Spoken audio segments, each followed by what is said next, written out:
मुफ्ती तारिक मसूद के बयानात के लिए तारिक मसूद ऑफिशियल को सब्सक्राइब करें। तारिक मसूद ऑफिशियल।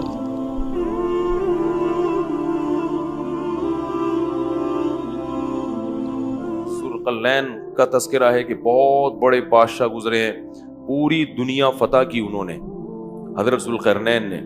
कुरान कहता है ज़मीन के मशरिक़ की इंतहा में भी पहुँचे और ज़मीन के मगरिब की इंतहा में, और एक ऐसी कौम के पास पहुँचे ज़ुल्क़रनैन कि वो कौम हज़रत ज़ुल्क़रनैन की ज़बान नहीं समझती थी। तो तर्जमान के ज़रिए उस कौम से बात हुई। उस कौम ने कहा कि आप बड़े ताकतवर बादशाह हो, हम एक मुसीबत में मुब्तला हैं, आप उससे हमें बचाएं। वो मुसीबत क्या है? उन्होंने कहा याजूज माजूज एक कौम है जो ज़मीन में फसाद मचा रही है, तो आप हमें उससे क्या करें, उसके शर से बचा लें। तो हज़रत ज़ुल्क़रनैन ने जो पहाड़ों की वादियां थी ना, उनके दरमियान लोहा और सीसा गर्म करके, बड़ा मुश्किल काम है ये पहाड़ों को लोहे और सीसे से बंद करना, उस कौम को पैक कर दिया, सील पैक, कि ये कौम अब क़यामत तक निकल ना सके और दुनिया इनके शर से महफूज रहे। दो जगह कुरान में याजूज और माजूज का तज़किरा है। हदीस में आता है कि वो जो याजूज और माजूज हैं इतनी कसरत से हैं, वो क्या करते हैं, दीवार को चाटते हैं रोजाना खत्म करने के लिए, कि ये दीवार चाट चाट के क्या करो, खत्म करो। और वो जब खत्म होने के करीब रहती है तो वो कहते हैं अब हम कल इसको चाटेंगे, और इंशाअल्लाह नहीं कहते। तो जब अगला दिन आता है तो दीवार वापस उसी तरह हो चुकी होती है। तो आप सल्लल्लाहु अलैहि वसल्लम ने फरमाया कुर्बे क़यामत में वो ये कहेंगे कि इंशाअल्लाह इस दीवार को हम कल खत्म कर देंगे। तो जब इंशाअल्लाह कहेंगे कि अल्लाह ने चाहा, क्योंकि वो मुसलमान नहीं है वो कौम, जब अल्लाह ने चाहा कहेंगे तो वो दीवार अगले दिन क्या हो जाएगी, खत्म। और कुरान में आता है कि फिर वो जमीन में फैल जाएंगे। व तरकना बादहुम यौमइज़ि यमूजु फी बाद, इतनी कसरत से जमीन में वो बहुत बड़ी तादाद होगी उनकी, बहुत बड़ी तादाद, जमीन में ऐसा फसाद मचाएंगे कि लोगों का जीना हराम कर देंगे, घुस रहे होंगे एक दूसरे के अंदर, इतनी कसरत से होंगे। फरमाया, और फिर हदीस में आता है, ये तो कुरान में है ना कि इतनी कसरत से उनको छोड़ दिया जाएगा। हदीस में आता है कि हजरत ईसा अलैहिस्सलातु वस्सलाम जब नाजिल होंगे तो फिर याजूज माजूज को खत्म करेंगे, उनकी लड़ाई होगी, वो अल्लाह से बद्दुआ करेंगे। फिर हदीस में आता है कि इतनी लाशें जब वो मरेंगे ना, इतनी लाशें होंगी कि उनकी लाशों की कसरत से जमीन में बदबू और ताफुन फैल जाएगा, और इतनी लाशों को ठिकाने लगाना मुसलमानों के बस में नहीं होगा। फिर हजरत ईसा अलैहिस्सलाम अल्लाह से दुआ करेंगे, बारिशें बरसेंगी, सैलाब आएंगे जिनमें उनकी लाशें बह बह के ठिकाने लगेंगी। फिर उसके बाद दुनिया से कुफर का खात्मा हो जाएगा। फिर आप सल्लल्लाहु अलैहि वसल्लम ने बताया कि हजरत ईसा अलैहिस्सलातु वस्सलाम की मैयत में ऐसा जमीन में फिर इंसाफ फैलेगा, ऐसा इंसाफ फैलेगा, ऐसी अल्लाह की इबादत होगी कि बरकतें नाजिल होंगी।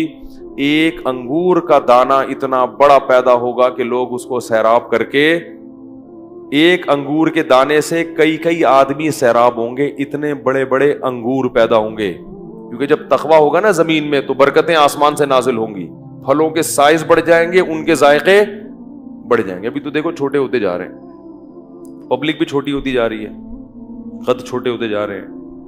वो ठिगनी से एक आदमी की शादी हुई, किसी छोटे कद की औरत से, बच्चे इतने इतने से। अब वो माँ बच्चों को खिला रही है, बड़े ही नहीं हो रहे वो माँ पे गए कद में। तो वो शौहर जल के अपनी बीवी से कहता है ये बड़े नहीं होंगे, इनको जितना खिलाएगी ये और छोटे हो जाएंगे। कहते हैं इनके साथ पौधे लाया था, वो बड़े हो गए और ये इतने के। ये कोई पुराने जमाने का हमने क्लिप सुना था। तो हर चीज जो है ना उसकी बरकत क्या हो रही है, खत्म। अब आप देखो, हमें याद है बचपन में जब रोटी पकती थी ना किचन में, खुशबू आती थी दूर तक। अब रोटी में खुशबू खत्म हो गई है, तो बरकतें खत्म हो रही हैं, जायके खत्म हो रहे हैं। हरी मिर्चों में मिर्चें नहीं है। मैं हरी मिर्चों का आशिक हूं, मैं खाने में हरी मिर्च के बगैर खाता नहीं, और ऐसे चबाता हूं ऐसे ऐसे करके। मुझे लोग देखते हैं। एक दफा मैं होटल में गया तो मैंने कहा हरी मिर्चें ले आओ, वो मजाक समझते हैं, वो एक उठा के ले आता, मैं कहता भाई हरी मिर्चें लेकर आओ यार। उसने गुस्से में ना पूरी प्लेट भर के ले आया, तो मैं खा गया। मैं तो चाह ही रहा था कि प्लेट भर के लेकर आऊं। تو حیران ہو رہا ہے یار یہ تو میں سمجھتا تھا کہ مذاق کر رہا ہے. تو لیکن اب ہری مرچوں میں ذائقہ 6-7 چبا جاؤ اس کے بعد کوئی ایک آدھ نکلتی ہے. ہر چیز میں ذائقہ کیا ہو رہا ہے؟ اس کا گناہوں سے بھی بڑا گہرا تعلق ہے. کچھ تو یہ کھاد واد کے اثرات ہیں, کچھ ہماری بدعمالیاں بھی ہیں. چیزوں کے ذائقے کیا ہو رہے ہیں؟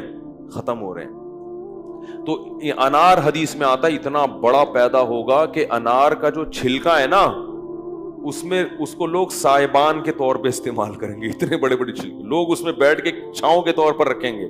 اتنے بڑے انار پیدا ہوں گے اور ایسے ذائقے دار. تو یہ کچھ علامات تھیں جو اللہ تعالیٰ نے قرآن مجید میں بیان کی. اس پر پھر کبھی بیان کریں گے علامات قیامت پر, قیامت کی علامات میں کیا کیا ہیں.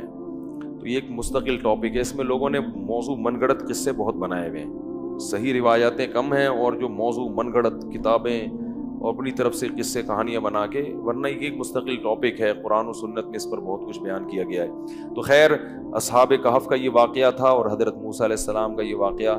ہاں تو اچھا, یہ جو یاجوج ماجوج ہیں, بعض لوگ یہ اشکال کرتے ہیں کہ اب تک سائنسدانوں کو تو نظر آئے نہیں ہے. یہ زمین میں جو سیاح ہیں جو ان کو تو نظر آئے نہیں. سیٹلائٹ سیارے بھی ہو گئے. تو یاد رکھو انسان نے یہ دعویٰ کرنا غلط ہے کہ زمین کا ایک ایک چپا دیکھ لیا. ایسا نہیں ہے, یہ دعویٰ ہی غلط ہے. گوگل میپ سے جب تک دیکھیں گے نہیں نہ جا کے, اور دیکھنے میں آسان نہیں ہے, اور یہ بھی ممکن ہے کہ اللہ نے اس کو گوگل میپ سے چھپا دیا ہو, پردے میں رکھا ہو.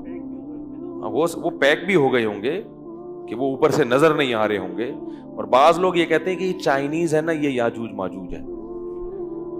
تو مجھے نہیں پتا, ممکن ہے, میری تحقیق نہیں ہے, کوئی بھروسہ نہیں ہے, کیونکہ یہ بھی پہاڑوں کے اندر ہے اور یہ بھی اتنے زیادہ ہیں کہ جب یہ آئیں گے نا چنگ چنگ پونگ پونگ کر کے پوری دنیا میں. لیکن بہرحال ایک قوم ہے, ہمارا اس پر ایمان ہے کہ وہ ایک قوم ہے جو قرب قیامت میں زمین میں پھیل جائے گی اور فساد مچائے گی, بہت زیادہ فساد مچائے گی.